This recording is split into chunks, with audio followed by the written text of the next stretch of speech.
In vista delle elezioni regionali del 2019 sono iniziate le grandi manovre dei partiti e dei movimenti che ambiscono ad avere una rappresentanza nel Consiglio regionale. Stamattina a Cagliari è stato presentato il nuovo progetto autodeterminazione cui hanno aderito Gentes, Sardegna Possibile, Rosso Mori, Sardegna Nazione, IRS, Liberu e Radicale Sardos.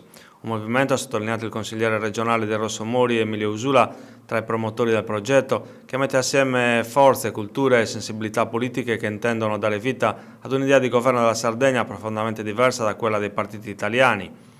Un progetto politico che si rivolge a tutti i sardi e che non si riconoscono nel centrodestra e in questo centrosinistra, ha detto Usula, responsabile delle condizioni disastrose in cui purtroppo si trova la Sardegna. Il presidente del movimento, Fabrizio Palazzari, ha rilevato come l'iniziativa politica si è robustita dopo le elezioni del 4 marzo, attraverso un progetto partecipativo dal basso, fondato sui contenuti concreti che interessano la nostra terra e sulle specificità dei territori che la compongono, con il quale intendiamo formulare una nuova proposta alla società sarda. Per l'ex consigliere regionale di IRS, Gavino Sale, si è innescato un processo ormai irreversibile di trasformazione che riguarderà il PD, il centrodestra e gli altri soggetti politici. Noi vogliamo rappresentarlo non come elite ma come nazione sarda, dimostrando tra l'altro che i sardi sanno essere molto uniti.